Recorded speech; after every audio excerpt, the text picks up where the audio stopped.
Positive parenting today at Live on Purpose TV. Teaching kids responsibility.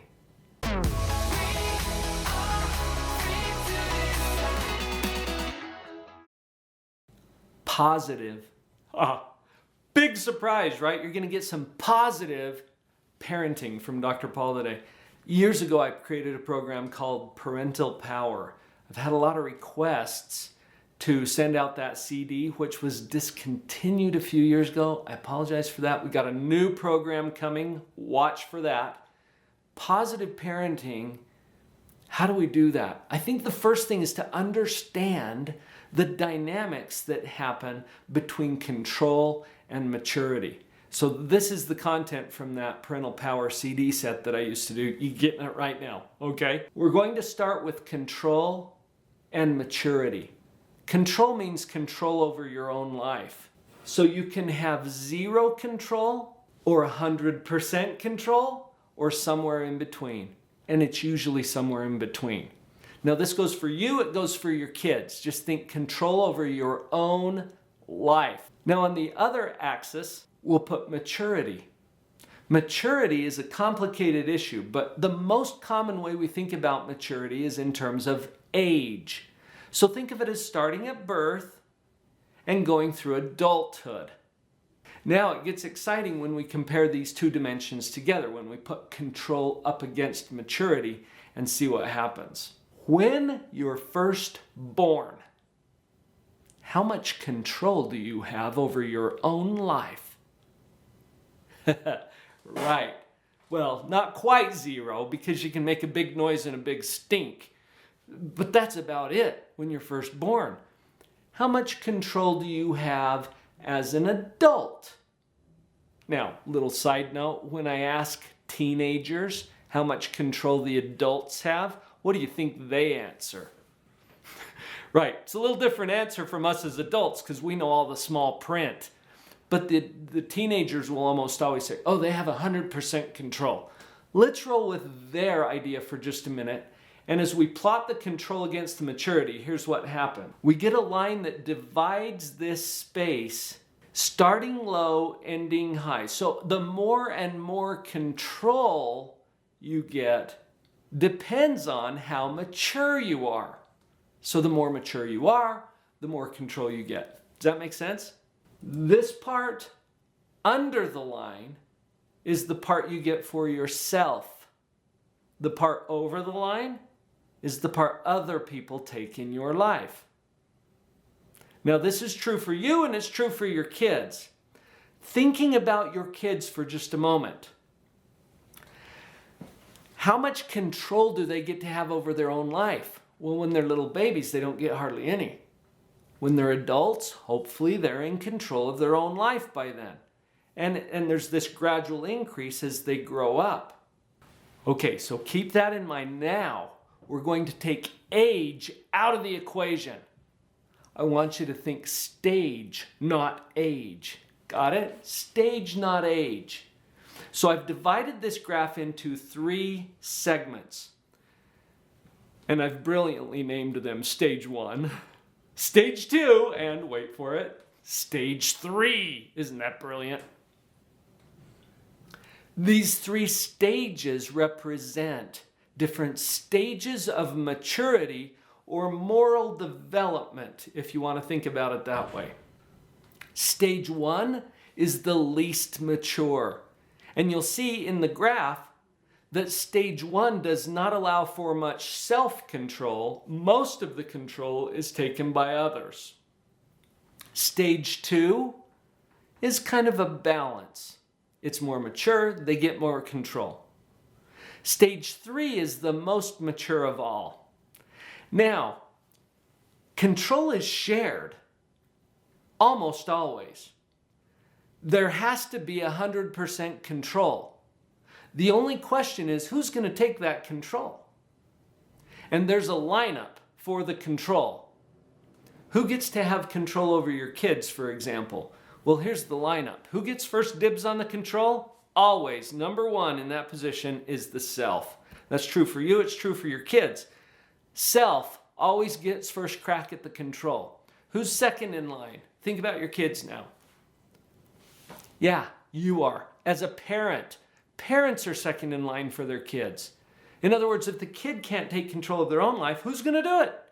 The parents are, obviously. Who's third?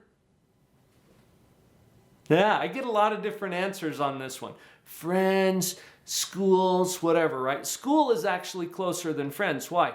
Because third in line is the state. Is that a little scary? I mean state agencies like the Division of Child and Family Services, the juvenile court system, the police. Friends don't have the authority or the power to take control. Sure, they have influence, but the state has the authority. Whether that's right or wrong, we're not going to debate today. That's just how it is. So my preference is that we push that as close to number one as we can. I want to empower those kids in a positive way to take control over their own life. That's how we teach kids responsibility. If the kids can't be in control, my strong preference is that the parents will step up and appropriately, in a positive way, take control in those kids' lives. I don't want the state showing up. I've been in that position before, where I'm the guy who had to make the call to get the state involved. That's not fun. So we're going to push it to number one as close as we can. Here's how we're going to do it. First of all, let's understand what these three stages are. At stage one,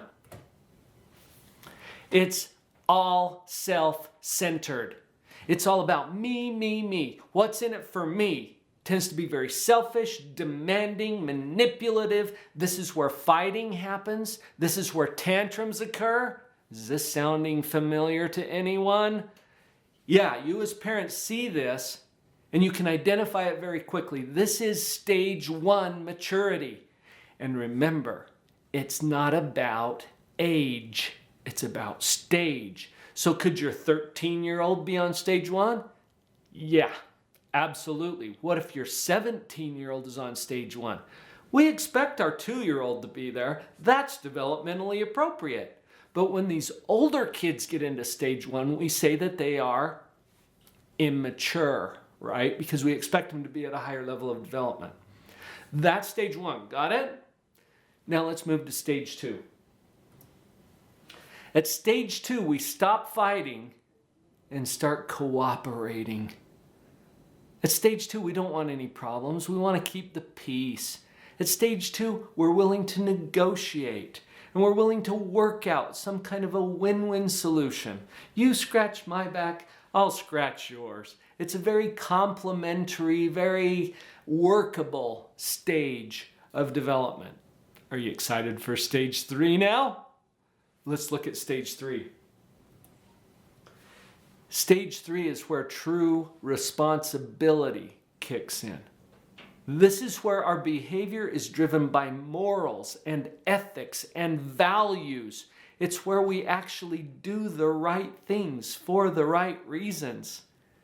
Stage three is where initiative kicks in. Initiative is where you see what needs to be done and you do it. You don't even have to be asked. Stage three is this amazing stage where you get to have a whole lot of control over your own life. Now, can you correctly identify those three stages in your own kids? Or, as the case may be, in yourself. Let's watch out for that too. But in your kids, let's say that you've got a 13-year-old kid, okay? What stage is that person on? Ha! Trick question. It's not about age, it's about stage. Any kid of any age could be at any of these stages. 13 years old, you'd expect him to be reasonably mature, right? So what if I approach my 13-year-old, we'll call him Burfler. Hey Burfler, would you please take out the garbage? Now, if Burfler's on stage one, what kind of a response am I going to get? What do you think I am, your slave? Nobody else ever has to do anything around here. It's always me. Why are you always picking on me? This isn't fair. I want another family. Or it might be more subtle. Whatever. I don't even know what that means, do you? Either way, at stage one, he's not going to cooperate. Okay, What if he's on stage 2? Hey, Burfler, would you take out the garbage? Yeah, okay. Or he's not happy about it. Fine. And then he does it with heavy feet, so you hear every step as he goes out to take out the garbage. But he's going to cooperate. That's the key at stage 2. What if he's on stage 3? Hey, Burfler, would you take out the garbage? Oh, Dad, I already did that. I know that it goes out every Thursday. Is there anything else I could help you do today? Wouldn't that be amazing? Kids can figure this out. And when they do, guess what? Their parents want to give them more control, meaning freedom, right? Now, why does this work? Because what do kids want? They want freedom, okay? That's written up on our graph as control. They want control. What do parents want? Now, I ask kids this and they say, oh, my parents want to control my life. I'm looking at mom or dad over there and they're like, oh, I got too much to do. I wish they would control their life so I don't have to. Parents don't want control. Parents want maturity, don't they? Yeah. That means we've got a deal in the making. Because kids can have control and parents are happy to give it to them if kids will give their parents maturity. Do you see how true that is? And kids understand this too.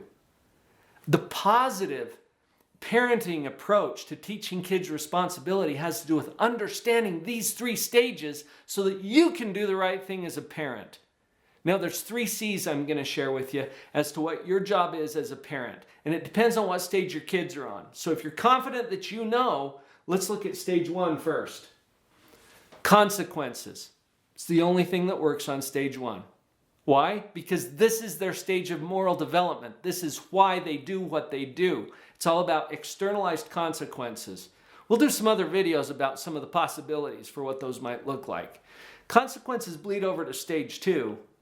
But there's a big difference in the kind of consequences we use at stage 2 versus stage 1. And it has to do with control.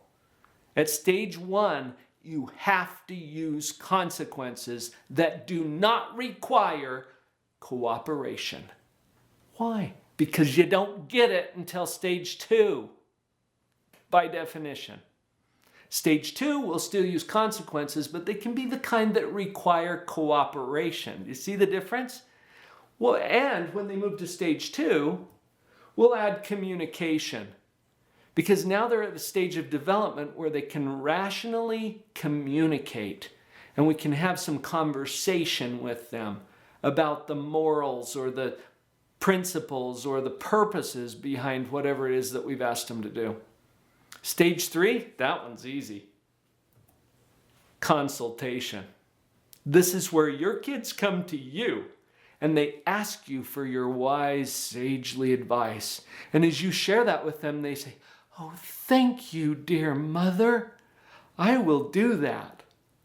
And then they go home to their own 5 kids. Now, maybe they can learn it before they're adults. I think they can, and I've seen many kids do this. But the point at stage 3 is that it's self-discipline. So you get to back off as a parent and just allow them to do their thing because they're at that stage of moral development. Positive parenting. This is an affirming approach that acknowledges the moral developmental stage of your child, and then all you have to do is discern where they are so that you can come in on the top half of that diagram and take however much control is needed. It's a great theory to start with our positive parenting. Wow, what an adventure this parenting thing is. Now with some positive parenting, we'll be able to teach those kids responsibility even better. Share this episode with someone you love.